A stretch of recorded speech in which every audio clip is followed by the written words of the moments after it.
At sa puntong ito, balikan na po natin ang weather specialist mula sa Pag-asa na si Michelle Dominguez. Magandang gabi po. Ano pong update sa ating panahon, ma'am? Magandang gabi din po sa inyo at magandang gabi din sa mga taga-subaybay natin. So sa ngayon meron tayong heavy rainfall warning na nilabas kanina ng 5 p.m. So orange warning level dito sa may Zambales, Bataan, Pampanga, Metro Manila, Rizal, Bulacan, Cavite, Batangas, Laguna at Quezon. Yellow warning level naman dito sa may Tarlac at Quezon. So ugaliin po natin i-check yung ating social media pages or panahon.gov.ph para sa nilalabas po nating heavy rainfall warning or mga thunderstorm advisory. Pero sa ngayon meron po tayong binabantayan dalawang low pressure area dito sa loob ng ating Philippine Area of Responsibility. Yung isa ay namataan sa layong 1,220 kilometers east ng southeastern Luzon. Yung isa naman po ay 405 kilometers east ng Calayan, Cagayan.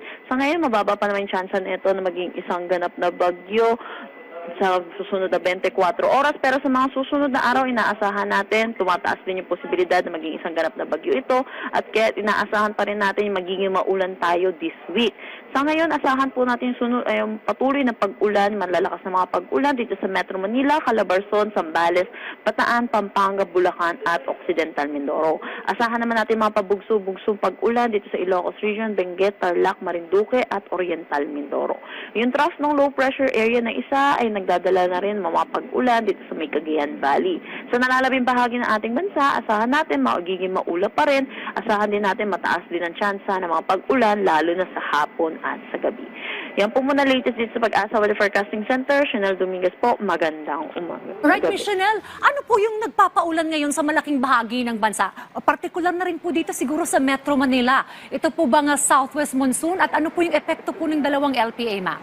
So ito po, dulot po ito ng southwest monsoon, yung mga pag-ulan po natin. So sa ngayon po, wala pa naman pong direct ng epekto. I mean, yung track po netong isang low pressure area is nakaka-apekto na po dito sa may Cagayan Valley, naasahan po natin. Pero sa ngayon, wala po naman po siyang enhancement po ng southwest monsoon. Pero once po naging isang ganap na bagyo yung isa sa low pressure area dito, magkakaroon na po tayo ng enhancement. So magiging maulan po talaga tayo this week. Alright, nabanggit nyo kanina, mami, yung orange and yellow warning. Para lang po mas alam po ng ating mga kababayan ano pong ibig sabihin ng dalawang ito. So yung orange level warning po, ito po, tsaka yellow, ito po yung mga heavy rainfall warning po na nilalabas po natin.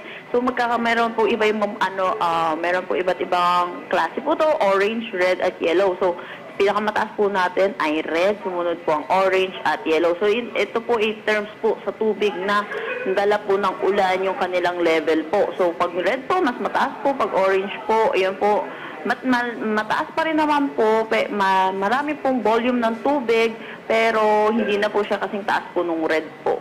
Alright, Miss Chanel, dahil po sa walang tigil na pag-ulan, may mga minomonitor po ba tayong mga dam at may mga nagpakawala na po ba ng tubig sa mga dam na ito, ma'am? Sa ngayon po, wala po tayong datos po ng dam sa amin po dito po sa forecasting center po. Alright, well, base po sa inyong forecast, Miss Chanel, magiging maulan pa rin po ba bukas? Yes po, magiging maulan po talaga bukas at sa mga susunod pa pong araw. Kailan po kaya masisilayan ng haring araw, ma'am?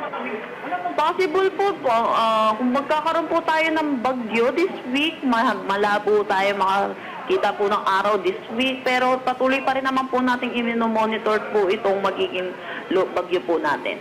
Well, maraming salamat po sa update sa ating panahon. Si Miss Chanel Dominguez po yan mula sa Pag-asa. Salamat po, ma'am.